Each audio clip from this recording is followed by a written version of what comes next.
Theo Mercer stepped off his private jet expecting to surprise his parents after 8 years away. Instead, he found their house gone.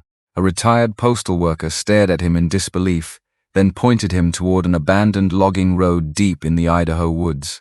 At the end of that road sat a battered camper covered in blue tarps. Inside, his father was sawing firewood with swollen arthritic hands while his mother cooked soup over a camping stove.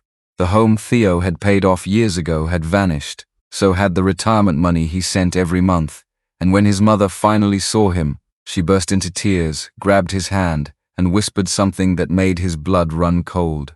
"Don't let Wyatt know you are here. Welcome to today's story. If you enjoy emotional drama and shocking twists, don't forget to like this video and subscribe for more unforgettable stories. And before we begin, let me know where you're watching from in the comments." 3 days earlier, Theo had been sitting 40 floors above downtown Singapore, staring out at a skyline he had spent nearly a decade helping build. At 43, he had become exactly the man he once dreamed of becoming. His aviation logistics company operated across Asia and North America. He owned aircraft. He attended conferences where people waited for him to speak. Financial magazines called him a success story. Yet that afternoon, none of it felt especially important. His eyes kept drifting to a framed photograph on his desk.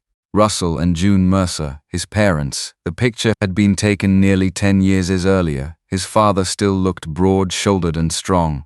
His mother still had dark hair. Both were standing in front of the small cedar house outside Coeur d'Alene that Theo had paid off shortly after selling his first company. He picked up the frame. For a moment, guilt settled heavily in his chest. He called often. He sent money every month. He paid their medical bills. He funded their retirement account. But he rarely showed up. There was always another flight, another deal, another promise that he would visit next year, next summer. After the next expansion, his assistant knocked on the office door. "Everything ready for Idaho?" Theo smiled, almost. But the truth was that he had been thinking about the trip for weeks. This time would be different. No announcements, no warning. Just a surprise visit. A rich son returns home. His mother would love that. 3 days later, his private jet touched down in Idaho beneath a bright blue sky. The mountains looked exactly the way he remembered. For the first time in years, he felt excited instead of exhausted. He rented an SUV and started the drive toward his hometown. The farther he drove, the more familiar everything became. The gas station where he bought candy as a kid, the old church, the hardware store, every mile seemed to pull him backward through time. He tried calling his parents, no answer. That was unusual. June almost always answered. He tried again, straight to voicemail. A small knot formed in his stomach. By late afternoon, he turned onto the road leading to the family home. Then he hit the brakes, hard. The house was gone, not abandoned, not damaged, gone. The lot stood empty beneath the afternoon sun. Only patches of gravel and weeds remained. Theo stepped out of the SUV, his heartbeat hammered in his ears. For several seconds, he simply stared. This couldn't be right. A voice behind him broke the silence. "Theo?" He turned. An older man stood beside a postal truck, gray-haired, weathered, familiar. "Mr. Hansen?" The retired postal worker looked stunned. "I'll be damned." Theo barely heard him. "What happened to my parents' house?" The man's face changed immediately. Not surprise, not confusion, something closer to concern. "You don't know?" Theo felt his stomach drop. "Know what?" Mr. Hansen glanced down the road, then back at Theo. "You better come with me." 20 minutes later, they were driving down an old logging road that seemed to disappear into the forest. The pavement ended, then the gravel ended, eventually only dirt remained. Tall pines crowded both sides of the narrow path. Theo's unease grew with every mile. Finally, Mr. Hansen pointed ahead. There, at first, Theo saw nothing. Then he spotted it, a faded camper hidden among the trees. Blue tarps covered part of the roof. A stack of chopped wood sat beside it. His chest tightened. The vehicle rolled to a stop. Theo stepped out. A man was standing beside a chopping block, older, thinner, bent slightly at the shoulders. Russell Mercer, his father. The old man lifted a handsaw and pushed it through a log with visible effort. His hands shook. Theo felt his throat tighten. Then the camper door opened. June stepped outside carrying a small pot. The moment she saw him, the pot slipped from her fingers. It hit the ground, neither moved. For a second, mother and son simply stared at each other. Then June began crying. Theo rushed forward. She wrapped her arms around him. He could feel how small she had become. How fragile. "Mom," he whispered, "what happened?" June pulled back. Tears streamed down her face, but instead of relief he saw something else. Fear, real fear. She looked over his shoulder, toward the road, toward the trees, as though she expected someone to appear at any moment. Then she grabbed his hand so tightly it hurt. And in a trembling voice barely above a whisper, she said, "Please, Theo," her eyes filled with panic. "Don't let Wyatt know you're here." Theo stared at his mother, certain he had misheard her. The woman who used to call Wyatt every Sunday. The woman who defended him whenever anyone criticized him. The woman who still kept framed photos of both her sons on her bedroom wall. Now she looked terrified of him. June's fingers remained wrapped around Theo's wrist. "Please," she whispered again. "Not tonight." Russell stood a few feet away beside the chopping block, his shoulders sagged. His eyes met Theo's for only a second before looking away. That frightened Theo even more. His father had never been a man who looked away. The evening air felt colder than it should have. Finally Theo nodded. "I'm not calling anybody." June visibly relaxed. Only then did she release his hand. A few minutes later they sat inside the camper. The space was smaller than Theo had imagined. A narrow table, 2 folding chairs, a tiny refrigerator humming in the corner, a portable heater. Everything was clean, painfully clean, the kind of clean people maintained when they had very little and tried to preserve their dignity anyway. June placed a bowl of soup in front of him. Theo looked at it. Vegetable broth, a few potatoes, some carrots, nothing else. His chest tightened. Growing up, his mother never let anyone leave the table hungry. Now she was apologizing for serving soup. "I'm sorry," she said quietly. "It's fine." "No, it isn't." She smiled sadly. "You flew halfway around the world and this is what I have for dinner." Theo swallowed hard. For a moment nobody spoke. The silence wasn't awkward, it was heavier than that. It felt like years sitting between them. Years of missed birthdays, missed holidays, missed ordinary days that never came back. Eventually Theo looked at Russell. "Dad." The old man glanced up. "What happened?" Russell rubbed his hands together. The skin looked cracked and weathered. "Life happened." Theo almost laughed. Not because it was funny, because it was such an incomplete answer. "You lost the house." Another silence. "We did." "How?" Russell looked toward June. June looked down at her soup. Neither answered. Theo felt frustration building. Not anger, not yet. Confusion. The kind that made every answer create 2 new questions. After dinner, June insisted on making up a bed for him behind a curtain near the back of the camper. Theo tried arguing. She refused. Some habits survived even poverty. Mothers remained mothers. Later that night he stepped outside. The forest was quiet. Pine trees swayed gently in the darkness. A pale moon hung overhead. The camper looked even smaller from the outside. Smaller, older, sadder. Theo stared at it and felt something painful settle inside him. For years he had told himself he was taking care of his elderly parents. Every month he sent money. Every month he called. Every month he checked another responsibility off a mental list. Now he realized something uncomfortable. He had been measuring care in dollars. Life didn't work that way. Money could buy medicine. Money could buy groceries. Money could buy houses. But money could not notice when your father stopped smiling. It could not see trembling hands. It could not see loneliness. The next morning he woke early. Russell was already outside. The old man was sitting in a folding chair watching the trees. A bottle of pills rested beside him. Theo picked it up. His stomach tightened. The prescription had expired months earlier. "Dad." Russell glanced over. "When was the last time you refilled these?" The old man shrugged. A while? They're expensive." Theo stared at him. Expensive. The word echoed inside his head. He had sent thousands every month. Thousands. How could medicine be unaffordable? Before he could ask, June stepped outside carrying coffee. She immediately noticed the bottle. Her expression changed, only slightly. But Theo saw it, the same nervous look from yesterday, the same hesitation. She quickly changed the subject. The conversation moved on, but Theo didn't forget. By midday he noticed other things. Small things. The refrigerator held very little food. Russell's work boots had been repaired multiple times. The camper roof leaked in one corner despite the tarps. Nothing dramatic. Just dozens of small signs that people had been struggling for a long time. That afternoon Theo offered to drive into town for groceries. June tried to refuse. He went anyway. The grocery store looked exactly the same as it had 20 years earlier. While loading supplies into a cart, he heard a familiar voice. Theo Mercer? He turned. An elderly woman stood near the produce section, Martha Jensen, their former neighbor. Recognition flashed across her face, then sympathy, immediate sympathy. Theo noticed it instantly. Mrs. Jensen, she smiled. Then her smile faded. I'm sorry about your parents. The words hit him unexpectedly. What do you mean? The woman hesitated, as if deciding how much to say. Finally, she sighed. Everybody was sorry. Theo slowly set down the bag of apples he was holding. What happened to them? Martha glanced around, making sure nobody was listening. The house was sold 2 years ago. Theo nodded. I know that much. Her expression tightened. But they signed the papers. His stomach dropped. What? They agreed to it. For several seconds he simply stared. That didn't fit. Nothing about this fit. You saw the paperwork? My son works at the county office.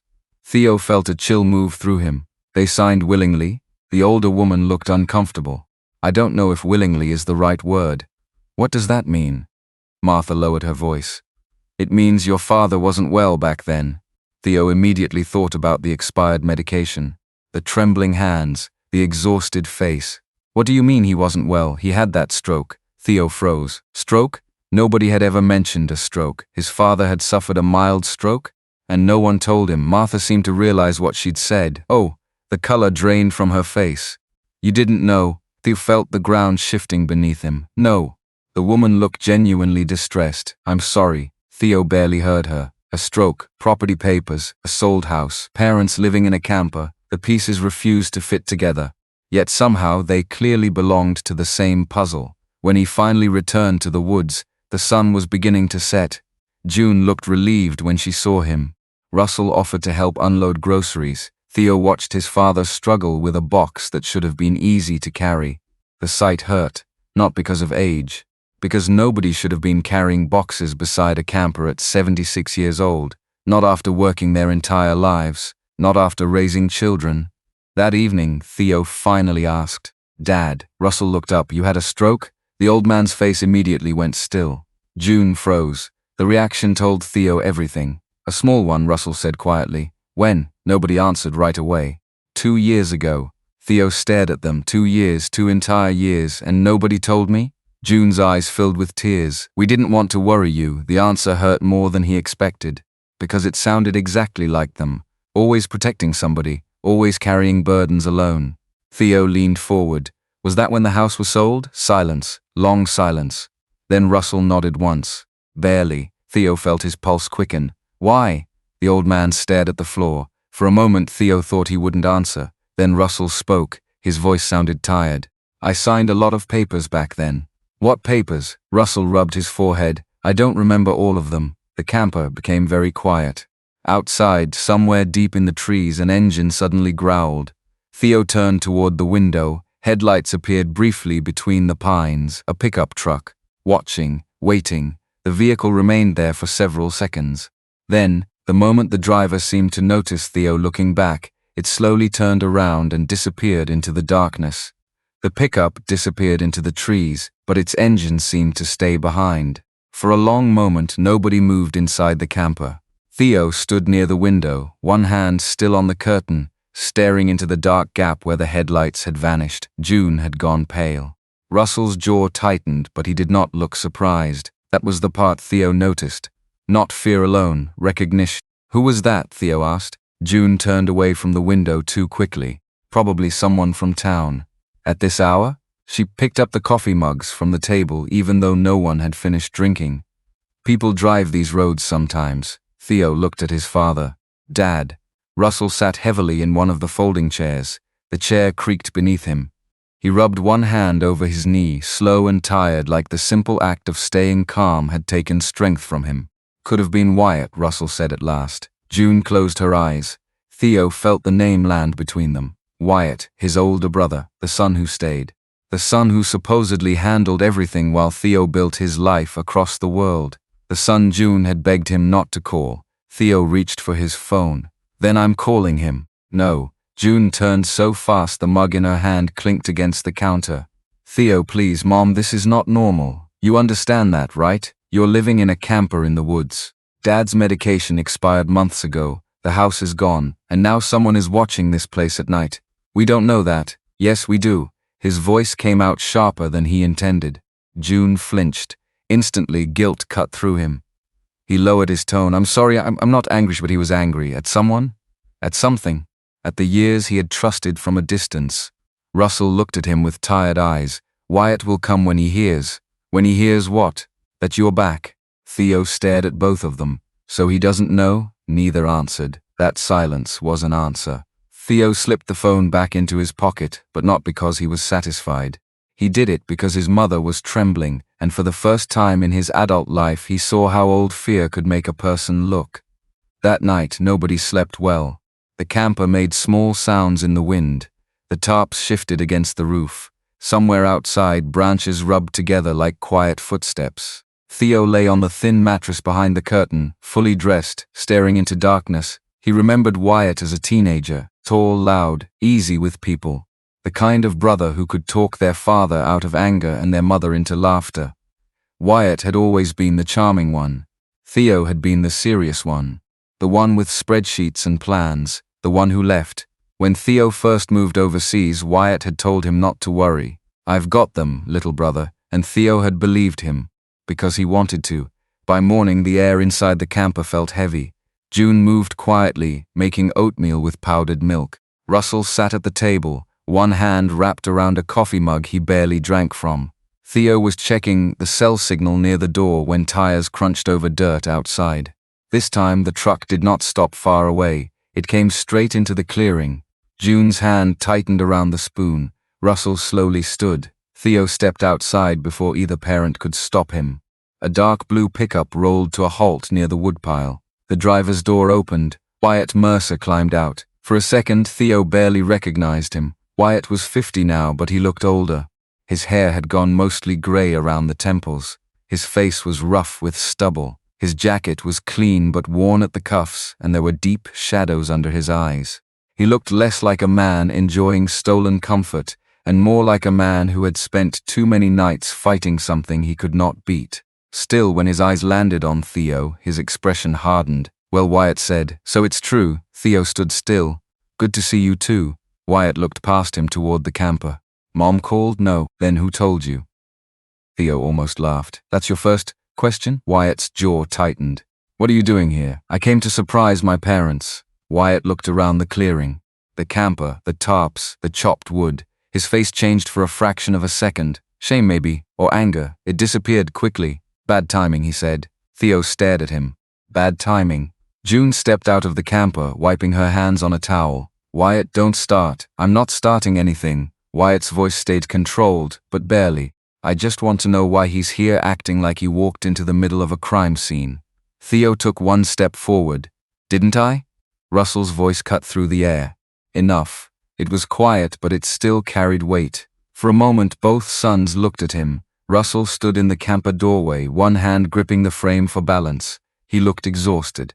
More than exhausted, he looked humiliated, and that was the first thing that truly shifted the air. Wyatt saw it too. His shoulders dropped slightly. Dad, he said, softer now. You shouldn't be standing out here in the cold. Theo turned toward him.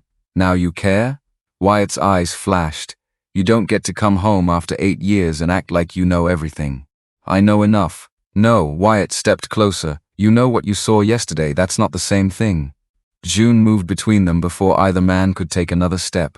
Please, she said. Not here. Theo looked at her, then at Wyatt. His brother's breathing was uneven. His hands were shoved deep into his jacket pockets. He was trying hard to look angry, but Theo noticed something beneath it. Fear, not of Theo, of what Theo might uncover. They all went inside the camper, though there was barely room for 5 people to stand, let alone sit. Wyatt remained near the door. Theo stood by the table. Russell lowered himself into a chair, and June hovered near the stove as if keeping her hands busy could hold the family together. Theo spoke first. Where did the money go? Wyatt's face tightened. What money? The money I sent every month. For Mom and Dad, for medication, food, repairs, retirement. Wyatt let out a tired breath.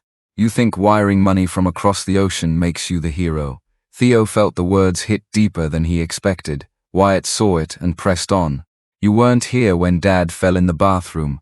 You weren't here when Mom sat up all night because he couldn't remember where he was. You weren't here when the hospital bills came in wrong and insurance took months to fix it. Theo swallowed. No, I wasn't. The honesty quieted the room, but I paid, he said. Every time you asked, I paid. Wyatt looked away. That small movement said too much. June stepped forward. Wyatt helped us, Theo. Theo turned to her mom. He did, she insisted, and tears filled her eyes. You don't know how many nights he came over. You don't know how many times he brought groceries. He handled calls, appointments, paperwork.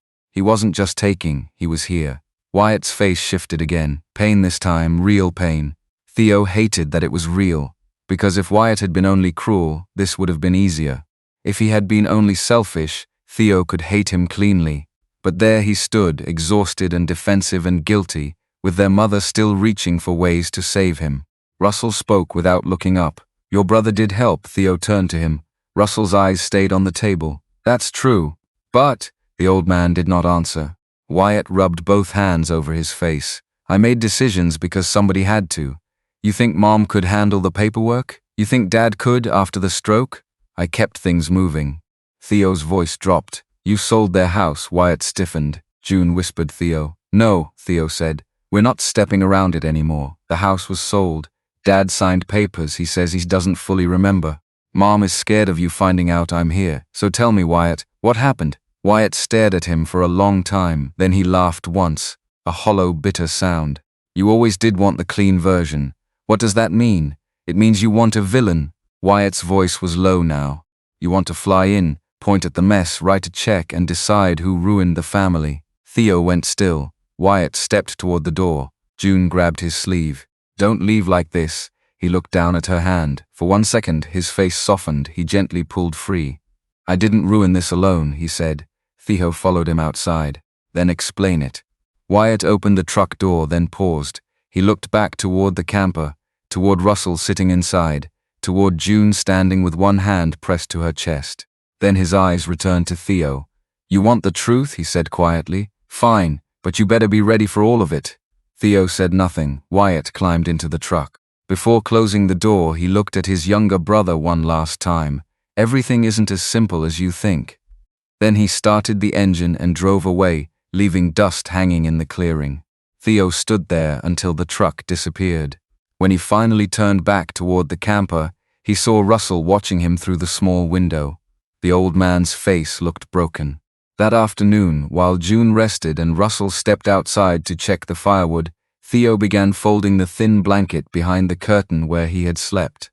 The mattress lifted slightly in his hands.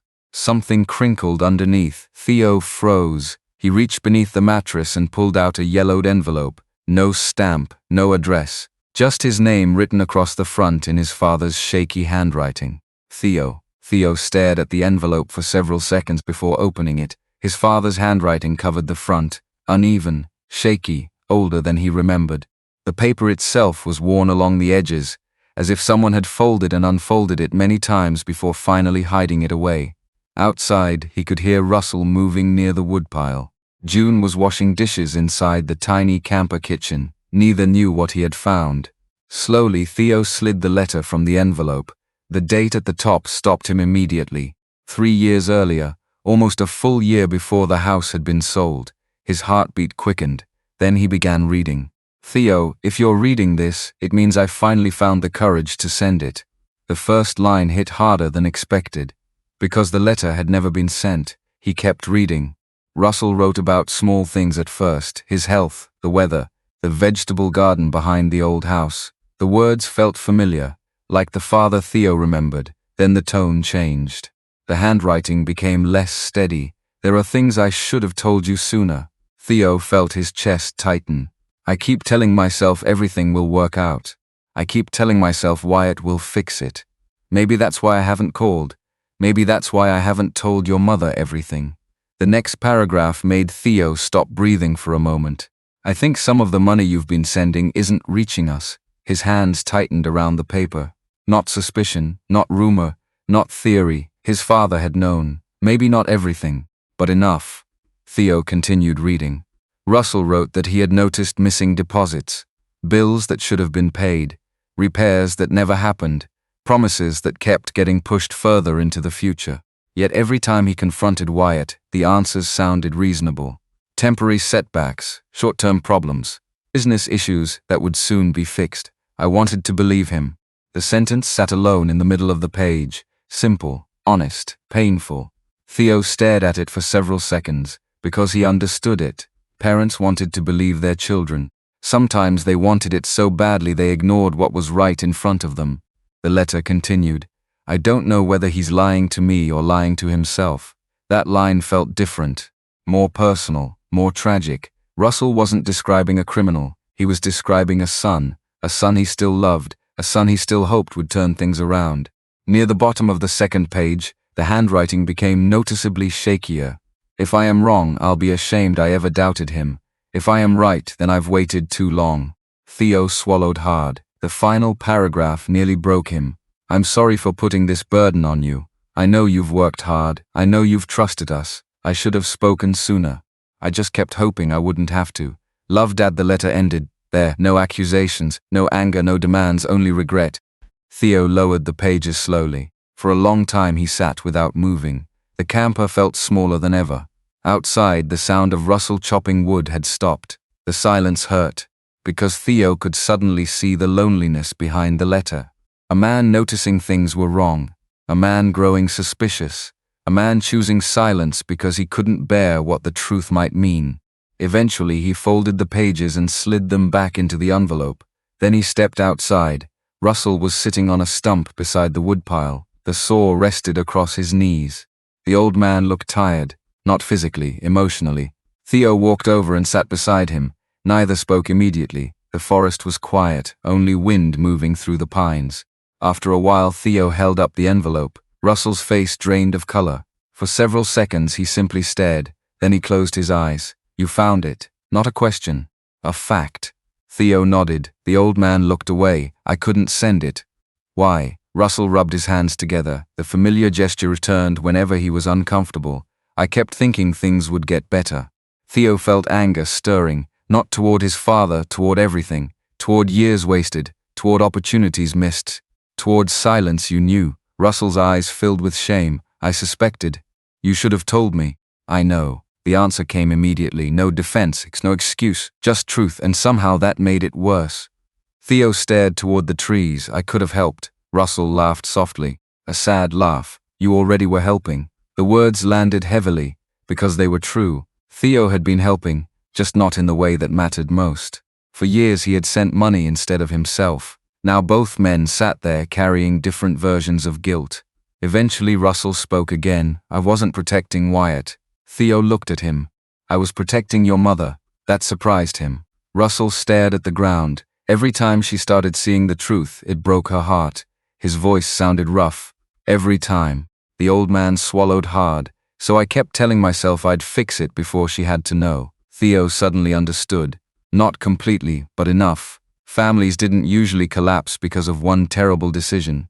They collapsed because of years of smaller ones, small compromises, small silences, small acts of protection, until nobody knew how to stop. Later that evening, June found the letter. She didn't ask how.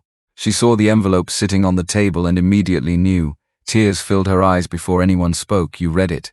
Theo nodded. June sat down slowly. For several moments she simply stared at the pages. Then she whispered something that sounded almost like a confession. I knew he was worried. Neither man answered. June wiped her eyes. I just didn't want it to be true. The three of them sat together in silence, not hiding anymore, not completely, but closer, a little closer. The sun had nearly disappeared by the time another vehicle approached the clearing. This one wasn't a pickup. It was an older sedan, small, silver. The driver parked near the camper and climbed out. A girl, maybe 13, thin dark hair pulled into a ponytail. She carried 2 grocery bags. The moment she saw Theo, she froze. Theo stood. The girl looked from him to June, then back to him. Confusion filled her face. June immediately hurried toward her. Oh, sweetheart. The girl relaxed slightly. She handed over the groceries. I brought bread. Her voice was quiet. And milk. Theo watched carefully. The girl wasn't a stranger, not really. He recognized her, not from memory, from photographs. Wyatt's daughter, Chloe. The last time Theo had seen her, she had been a toddler sitting on Wyatt's shoulders. Now she was old enough to drive groceries into the woods for her grandparents. Something about that image hit him harder than expected. Children weren't supposed to be carrying responsibility like this. June hugged her tightly. The girl hugged back just as hard. Theo noticed something then. Not pity, protection. Chloe finally looked at him. "Uncle Theo?" He smiled softly. "Hi, Chloe." The girl smiled back, but it disappeared almost immediately. She looked nervous, very nervous, as though she wasn't sure she should even be there. Then her phone buzzed. The sound seemed to change everything. Chloe pulled it out. The color drained from her face. Theo noticed instantly. "Everything okay?" The girl stared at the screen. For several seconds she didn't answer. Then she slowly turned the phone around. Theo looked down. A text message. From Wyatt. Only 5 words. "Where are you right now?" Chloe kept staring at the message. "Where are you right now?" 5 simple words. Yet the fear on her face made them feel much heavier. June gently touched her shoulder. "You don't have to answer immediately." "Yes, I do," Chloe said quietly. The response came too fast, too practiced. Theo noticed that immediately. Children who felt safe did not sound like that. Chloe quickly typed something into the phone with Grandma. She pressed send. Then she locked the screen and slipped the phone into her pocket. Nobody said anything for a moment. The evening air felt strangely tense. Theo studied her. She looked so much like Wyatt around the eyes. The same shape, the same cautious way of watching people before speaking. But there was something else too. A sadness no 13-year-old should have carried. June led her inside. Within minutes, Chloe was helping unpack groceries. Not because anyone asked her to, because she already knew where everything went. She moved through the tiny camper like someone who had done this dozens of times before. Theo watched quietly, his chest tightened. This wasn't an occasional visit, this was part of her routine. She knew which cabinet held the canned food, which shelf held Russell's medication, which flashlight still worked, which one didn't. At one point she automatically checked the propane gauge near the stove. That was when Theo understood. The adults weren't the only ones carrying burdens. Chloe had been carrying some too. Later, after dinner, Russell stepped outside to sit by the fire pit. June joined him. That left Theo and Chloe inside the camper. The girls sat at the table working on homework, math worksheets, a science project outline, normal things. Things that should have been the biggest problems in her life. Theo poured 2 glasses of water and sat across from her. For a while neither spoke. Then Chloe glanced up. "You really live in Singapore?" "I do. Is it nice?" Theo smiled most of the time. She nodded, then returned to her homework. A few moments passed. Then she asked another question. "Do you have your own plane?" The question almost made him laugh. Technically. Wow, that one word carried genuine amazement. Then her expression shifted. The wonder faded. Something uncomfortable replaced it. "My dad says you're rich." Theo hesitated. Rich. The word felt strange sitting inside a camper where the refrigerator was nearly empty. He chose his answer carefully. "I've done well." Chloe nodded slowly. Then she looked toward the small window where Russell and June sat outside. "If you've done so well, why are they here?" The question landed harder than anything else had. Because it came from a child. Simple, direct, without excuses. Theo looked down. "I don't know." And for the first time since arriving, he admitted it completely. He didn't know. Not really. The girl studied him for a moment. Then she returned to her homework. The silence felt different afterward, more honest. Later that night, Theo walked Chloe to her car. The old sedan looked almost as worn as the camper. Before getting inside, she hesitated. "Can I ask you something?" "Of course." She kicked lightly at the dirt, the way nervous kids often did. "Do you hate my dad?" The question caught him off guard. Theo took a breath. "No." She looked relieved, then guilty for feeling relieved. "I know everybody thinks he's done bad things." The wording stood out. Not evil things, bad things. The language of a daughter trying to reconcile love with reality. Theo leaned against the car. "Your dad and I disagree about a lot right now." Chloe nodded. "But no, I don't hate him." The girl stared at the ground. "He wasn't always like this." Theo paid attention immediately. "What do you mean?" She shrugged. "Small, uncertain." He used to laugh more. The answer sounded almost childish, yet somehow it hurt. Because children often noticed changes long before adults did. "He came to my basketball games." She swallowed. "He used to. Theo remembered hearing that phrase from countless families. Sometimes decline announced itself quietly, not with one disaster, but with small disappearances, one missed game, one forgotten promise, one cancelled weekend, until somebody looked back and realized everything had changed. Chloe climbed into the driver's seat. Before closing the door, she looked back at him. Grandma worries about him. Theo nodded. I know, no. She shook her head. You don't. Then she drove away. The words stayed with him long after the taillights disappeared. The next morning, Theo woke before sunrise. The camper was still quiet. He stepped outside. Cold air filled the clearing. Russell was already awake.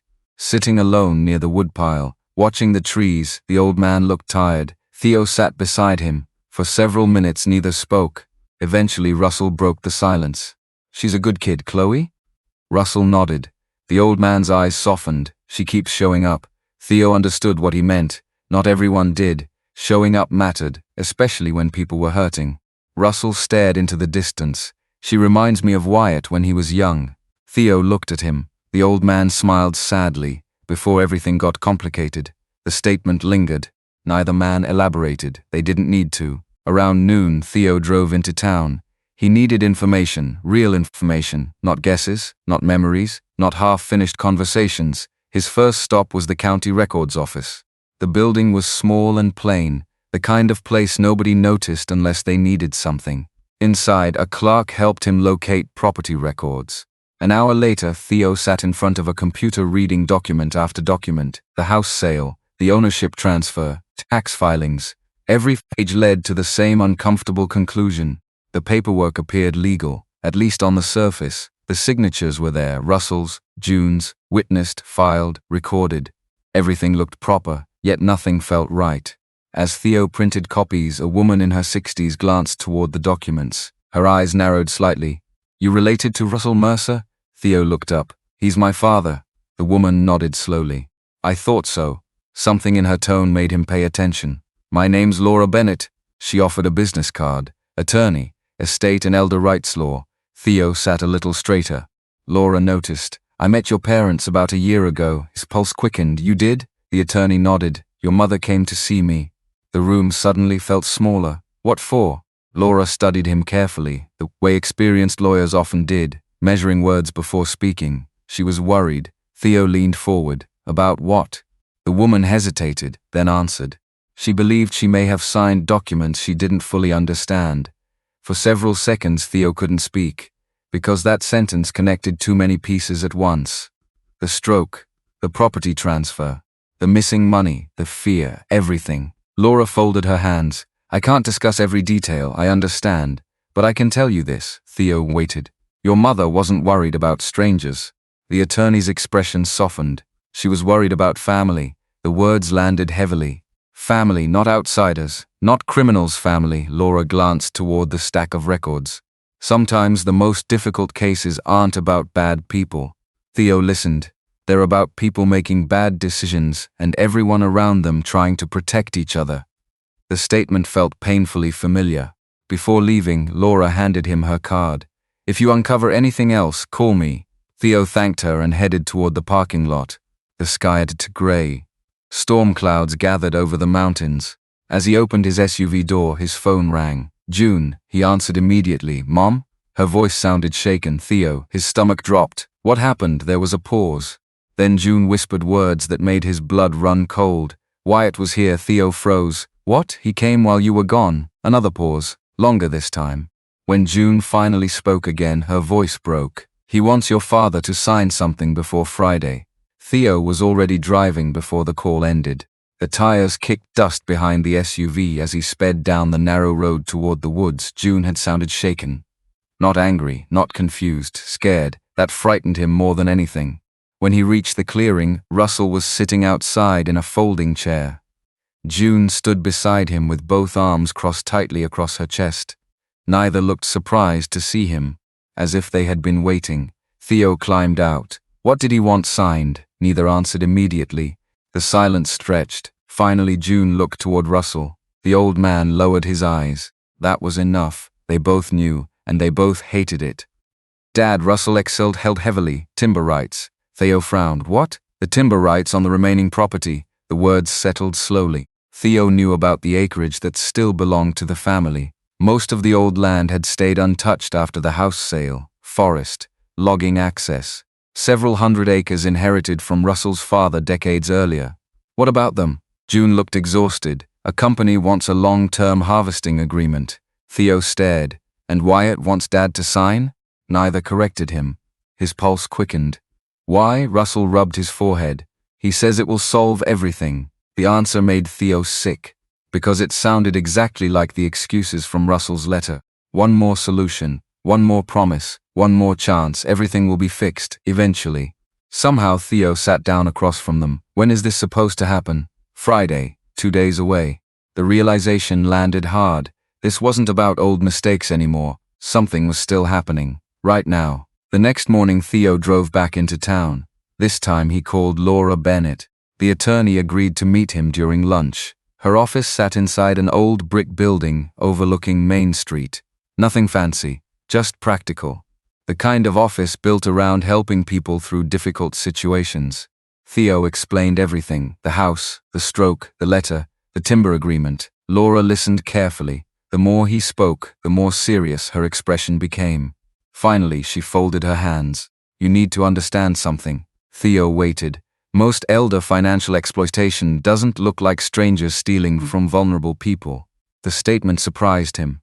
Laura continued, more often it's family. The room felt quiet, painfully quiet. People imagine criminals. She shook her head, but sometimes it's sons, daughters, nephews, people who convince themselves they're borrowing, or helping, or buying time. Theo immediately thought about Wyatt, not because Laura had accused him, because Russell's letter already had. In its own heartbreaking way, Laura opened a folder.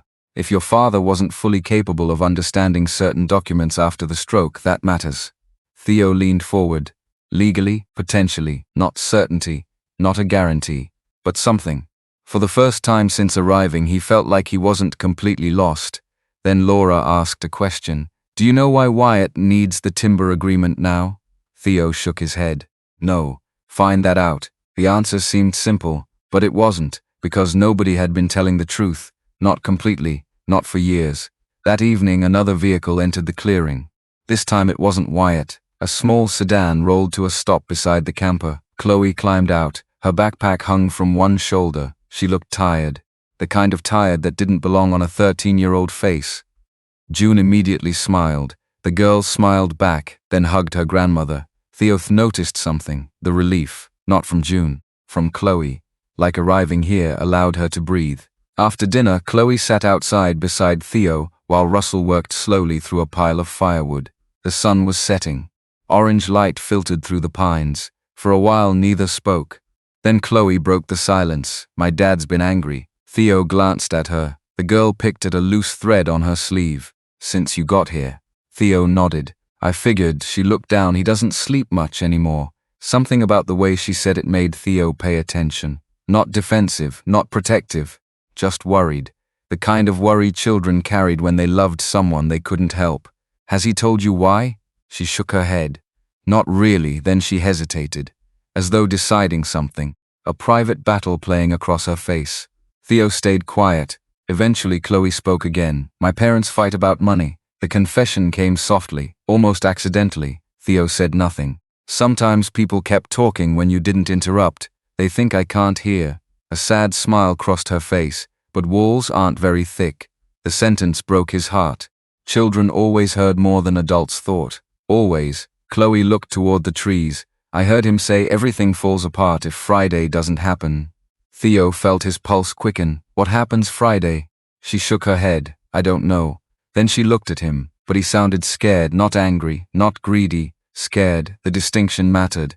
Because fear explained things anger couldn't. A few minutes later, Chloe stood. I should go.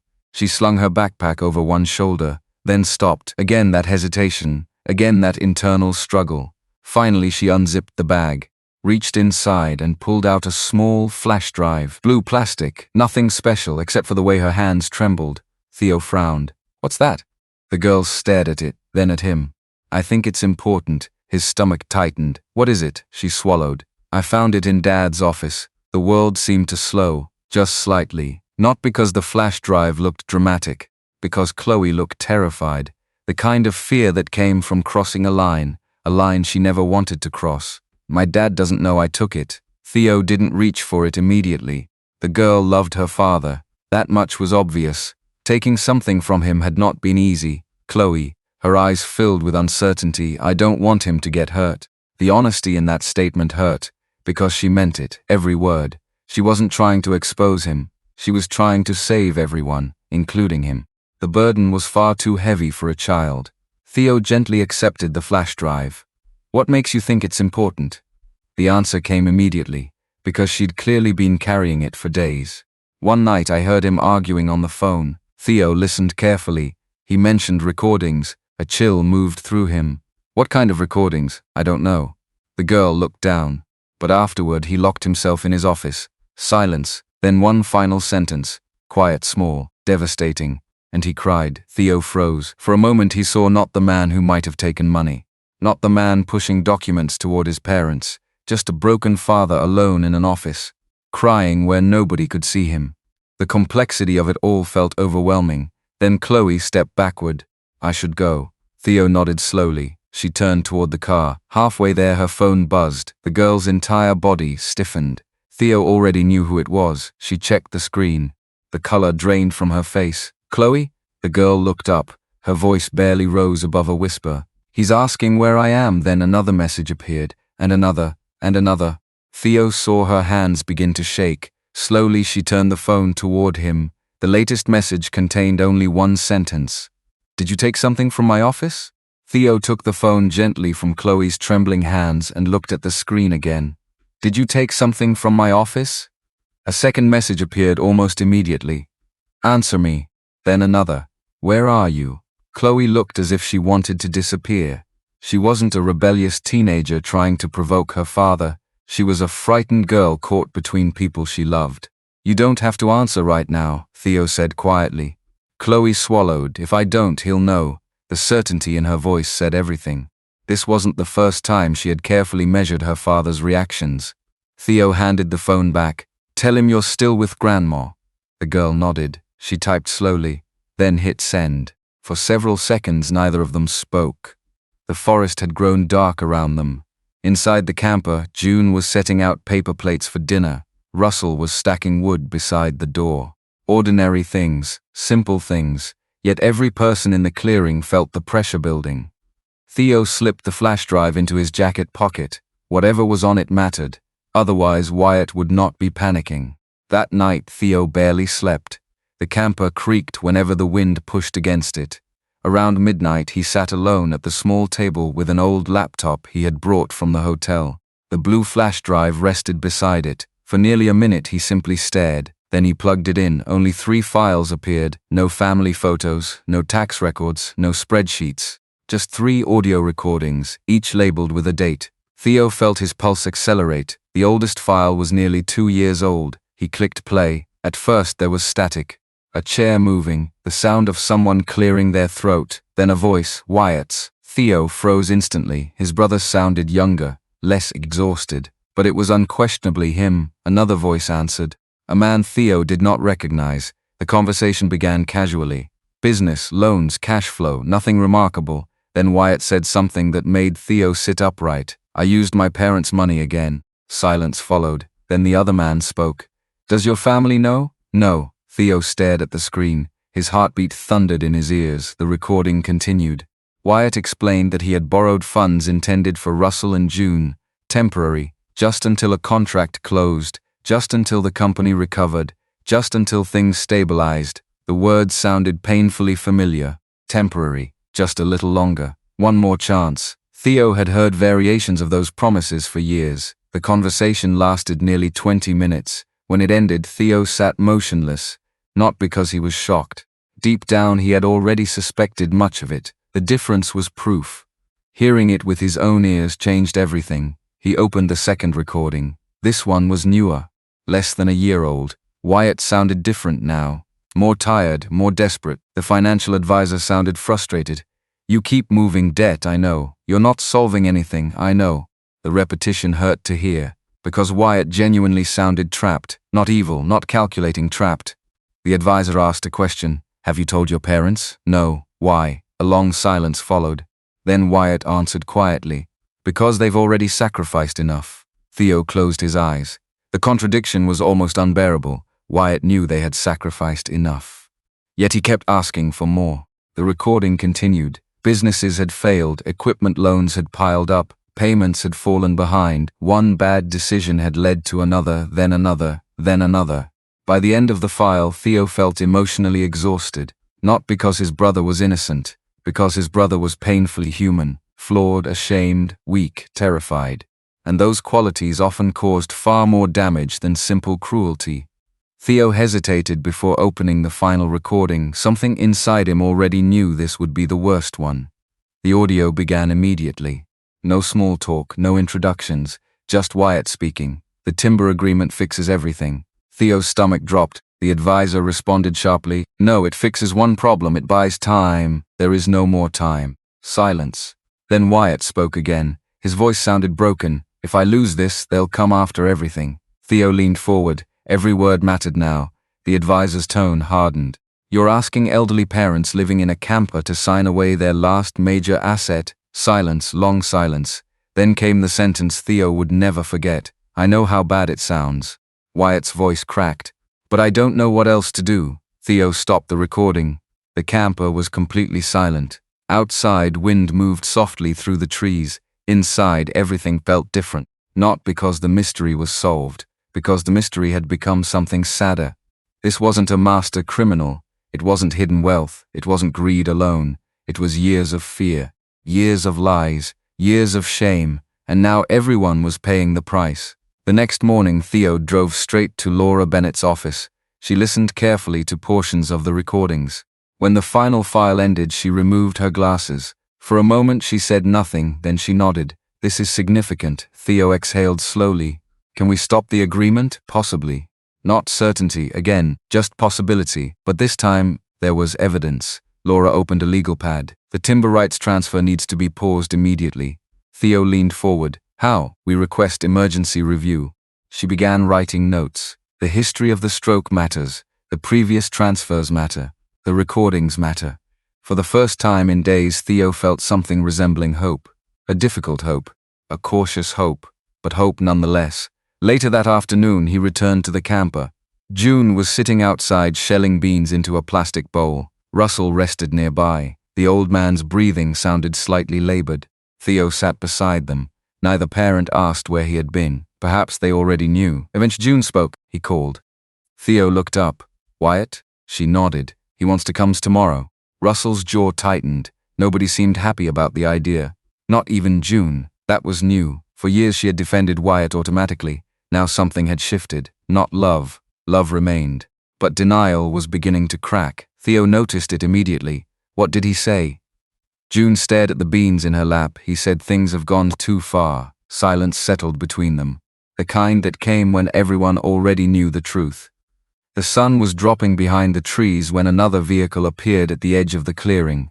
Not Wyatt's truck. A black sedan. Theo frowned. The vehicle stopped. A man stepped out carrying a folder, a suit in the middle of the woods. That never meant good news. The stranger approached carefully. Russell Mercer? Russell slowly stood. The man opened the folder. My name is Daniel Price. He hesitated, almost apologetically. I'm here regarding a debt enforcement action. Theo felt every muscle in his body tense. The man continued. If the timber agreement isn't completed this week, additional collection proceedings may begin immediately. Nobody spoke. The woods seemed to go silent. Then Daniel pulled a document from the folder.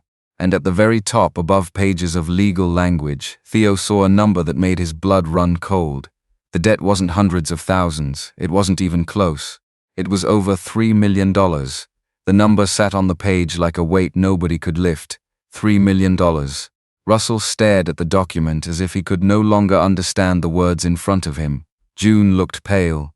Theo felt his jaw tighten. The man from the collection firm shifted awkwardly. He wasn't there to intimidate anyone. That much was obvious. He looked like someone delivering news he hated delivering. To be clear, he said carefully, this debt isn't attached directly to Mr. and Mrs. Mercer. Theo looked up. Then why are you here? Because several guarantees and collateral agreements involve family-owned assets. The answer landed heavily, not because it was unexpected, because it confirmed how far things had gone. The man handed Theo a business card. If legal proceedings delay the timber agreement, that's your right, but the creditors will respond. Theo nodded once. The representative left a few minutes later. No threats, no dramatic warnings, just facts. Sometimes facts hurt more. After the sedan disappeared down the logging road, nobody spoke. The evening air felt colder. Russell finally lowered himself back into the chair. For the first time since Theo had returned, the old man looked defeated. Not tired, defeated. As if the number on that paper had finally shown him the full size of the disaster. June sat beside him and quietly reached for his hand. He squeezed it. Neither said a word. Theo understood why. Some pain sat too deep for immediate conversation. The next morning he met Laura again. The attorney reviewed the collection documents carefully. Her expression remained calm, professional, but serious. "The debt is real," she said. Theo nodded. "I figured. The important question is whether your parents knowingly agreed to expose family assets." Theo immediately thought about the stroke, the medications, the letter hidden beneath the mattress, the years of silence. Laura folded her hands. "Friday's hearing isn't about punishing Wyatt." The statement surprised him. "It's about preventing additional damage." That distinction mattered. For days Theo had been driven by anger, but anger wasn't going to help Russell or June or Chloe or even Wyatt. The goal wasn't revenge. The goal was stopping the bleeding. By noon, Laura had filed emergency paperwork requesting a temporary halt on the timber rights transfer. The hearing was scheduled for the next afternoon. Everything now depended on that courtroom. Everything. When Theo returned to the camper, he immediately sensed something was wrong. June was crying, quietly, not dramatically, just sitting outside with tears rolling down her face. Russell stood nearby looking helpless. June wiped her eyes. He came. Theo didn't need clarification. Went an hour ago. Theo looked around. No truck. No sign of him. What happened? June stared into the trees. For a long moment she couldn't answer. Then she whispered something that broke his heart. "He asked us to trust him one last time." Silence settled over the clearing. Russell turned away. The old man looked ashamed. Again, always ashamed. Theo suddenly understood something painful. His parents had spent years living between two impossible choices: protect Wyatt or protect themselves. Every time they chose one, they felt guilty about the other. There had never been a good answer, only damage. That evening Chloe arrived unexpectedly, not with groceries, not with a backpack, just herself. Her eyes were red. The moment June saw her, she stood. The girl immediately broke down. June wrapped both arms around her. Theo looked away. Some moments were too personal, too raw. Eventually, Chloe sat at the table inside the camper. Her voice shook. "Dad knows." Theo's stomach tightened. "The flash drive." She nodded. He figured it out. Nobody spoke. The girl wiped her eyes. He didn't yell. For some reason that hurt more. Children expected yelling. Silence often frightened them more. "What did he say?" June asked gently. Chloe stared at the table. "He asked if I hated him." The camper went completely quiet. Theo closed his eyes briefly. Because that question revealed everything. Not debt, not timber rights, not money. Fear, pure fear. The fear of losing the people you loved, even after causing the damage yourself. Chloe's voice cracked. "I told him no." Tears slid down her cheeks. "Because I don't." June pulled her closer. The girl leaned into her grandmother's shoulder. For a moment nobody spoke. The only sound came from wind pushing softly against the tarp-covered roof. Then Chloe whispered something else, something that changed the atmosphere immediately. "He gave me something." Theo looked up. "What?" The girl reached into her jacket, slowly, carefully. Then she placed a folded envelope on the table. Every person in the camper stared at it. "Dad said if anything happened tomorrow, I should give this to Uncle Theo." Theo felt his pulse quicken. "What is it?" Chloe shook her head. "I don't know." The envelope was sealed. His name appeared across the front in Wyatt's handwriting. Nothing else. No explanation. No warning. Just Theo. The room suddenly felt smaller. June looked frightened again. Russell stared at the envelope as though he already knew what it represented. A goodbye, a confession, a plea. Nobody knew. Theo carefully picked it up. For several seconds he simply held it. Then he opened it. Inside was a single sheet of paper and a photograph. The photograph caught his attention first. It showed two boys standing beside an old fishing boat. Theo and Wyatt, many years earlier, teenagers, sunburned, laughing, before business failures, before lies, before debt, before any of this. Theo's chest tightened, then he unfolded the letter. The first sentence immediately stole the air from his lungs. If you're reading this, it means I finally ran out of ways to hide from the truth. Nobody moved. Nobody spoke. Theo continued reading. The letter wasn't a defense. It wasn't an excuse. Wyatt admitted everything. The money, the lies, the promises, the desperation. Every failed attempt to fix problems he'd created himself. Every time he convinced himself tomorrow would be different. Every time he crossed another line. Theo reached the final paragraph. His hands were trembling now. Then he read the last sentence. And froze completely. June noticed immediately. "What is it?" Theo couldn't answer. For several seconds he simply stared at the page. Then he slowly looked up. The color had drained from his face. Russell stood. "What does it say?" Theo swallowed hard. Finally he spoke. "He says he's not coming to the hearing tomorrow." Silence. Then Theo forced out the rest. "He says by the time we read this, he'll be gone." 8 months later, the first snow of the season settled softly across the Idaho hills. The camper was gone. The blue tarps were gone. The cold little clearing hidden deep in the woods was quiet again. A few miles away, on the portion of land that remained in the Mercer family, a small house overlooked a narrow creek and a line of pine trees. June had insisted on keeping it simple. No grand entrance, no oversized rooms, no expensive statement pieces. Just wide doorways, warm floors, and windows that faced the mountains Russell had spent his entire life looking at. The house felt lived in. That mattered more than size. On a Saturday morning, Theo stood on the porch holding a mug of coffee while sunlight filtered across the snow. Inside, June was laughing, a sound he had almost forgotten. For years, every phone call had been rushed, every visit postponed, every promise delayed. Now he found himself paying attention to things he once missed. The way his mother hummed while cooking. The way his father rubbed his hands before standing up. The way silence felt different when people were no longer hiding from each other. The legal battles had not vanished overnight. Neither had the damage. The timber agreement had been permanently blocked after the hearing, the recordings, the letter, the medical records. Together they had painted a picture nobody could ignore. A picture of years of poor decisions, manipulation, fear, and misplaced trust. But they had also shown something else. A family that had slowly lost the ability to tell each other the truth. That wound had taken longer to heal. Wyatt never disappeared. The letter had frightened everyone. But the next morning he had shown up at the hearing exactly as Laura predicted he eventually would. Not because he was brave. Because running no longer solved anything. For the first time in years he had stayed and faced the consequences. The settlement agreements had forced him to sell nearly everything he owned. The lake cabin, the recreational vehicles, most of the business equipment. Anything that could be liquidated was used to repay what could be repaid. The process was humiliating, painful, public, but it was real, and for once it matched the reality he had spent years avoiding. Forgiveness did not arrive quickly, it never does, especially when trust has been broken repeatedly. Russell still had difficult days. June still cried sometimes when she looked through old family photographs. Theo still felt anger rise unexpectedly, but nobody pretended anymore. That alone changed everything. The biggest difference appeared in Chloe. She no longer arrived looking over her shoulder. No longer acted like every conversation might become evidence against someone she loved. The burden had finally been removed from her small shoulders. One afternoon she sat at the kitchen table finishing homework, while Russell slowly worked through a crossword puzzle nearby. Neither spoke much, neither needed to. The comfort between them felt earned. At one point, Chloe smiled and corrected one of his answers. Russell laughed, then purposely wrote the wrong word again just to make her argue. The sound of their laughter filled the room.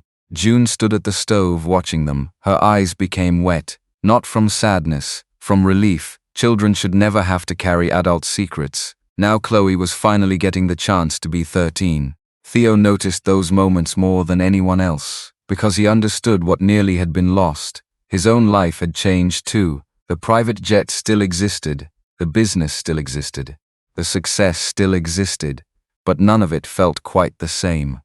3 weeks earlier, he had cancelled an international meeting to attend one of Russell's medical appointments. A year ago, he never would have done that. Back then, he measured love through money, mortgage payments, retirement funds, financial security. Now he understood something harder. Presence required sacrifice. Sometimes the most important thing a person could give was simply showing up. Late that afternoon, Theo and Russell sat together on the porch while snow drifted gently across the distant hills. Neither spoke for several minutes. The old man seemed content simply watching the trees. Eventually he nodded toward the forest, the same forest where the camper had once stood. The same forest Theo used to hate looking at. "You know something strange?" Russell asked. Theo smiled. "What?" Russell took his time answering. The worst part wasn't losing the money. Theo looked at him. The old man stared toward the mountains. It wasn't losing the house either. The answer surprised him. Russell folded his hands together. The worst part was when everybody stopped telling the truth. The words settled softly between them. No anger, no bitterness, just honesty. "I lied to your mother." He looked down. "I lied to you." A pause. "I lied to myself." Theo listened quietly. The old man smiled sadly. "I kept telling myself if I was protecting everyone." Another pause. "But mostly I was protecting my pride." The admission carried no drama, only wisdom earned the hard way. Across the yard, June stepped outside carrying a tray of sandwiches. Chloe followed behind her. Moments later, another truck pulled into the driveway. Wyatt climbed out. The atmosphere shifted slightly. Not tense, not comfortable either. Something in between, something honest. Wyatt walked over carrying firewood. No speeches, no requests, no explanations, just work. He set the wood beside the porch, then nodded toward Russell. "Need anything fixed before the next storm?" Russell studied him for a second, then pointed toward a loose section of fence. Wyatt nodded and quietly got to work. Theo watched him from the porch. Not a villain, not a hero, just a man trying to rebuild something he once helped destroy. Maybe that was enough for now. As evening settled over the property, everyone gathered inside. The kitchen glowed with warm light. The windows reflected snow and darkness beyond. For the first time in years, nobody seemed afraid of tomorrow. Not because every problem had disappeared, because the lies had. And sometimes that was where healing started. Later, after dinner, Russell stood near the front window and looked out at the house, the small rooms, the warm lights.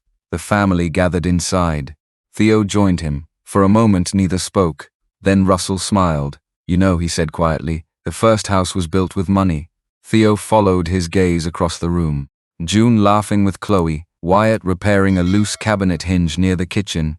Life moving forward slowly, imperfectly, but forward. Russell's voice softened. This one was built with the truth. Neither man spoke after that. They simply stood there, looking at a home that had cost more than money to build. A home built from painful conversations, from accountability, from forgiveness that was still unfinished, from people finally choosing honesty over fear. Outside, snow continued falling. Inside, nobody had to hide anymore. And if this story made you think about a parent, a grandparent, or even a phone call you've been putting off for too long, maybe this is your reminder to make that call while you still can. And if you'd like, share your thoughts below. Someone out there may need to hear them too.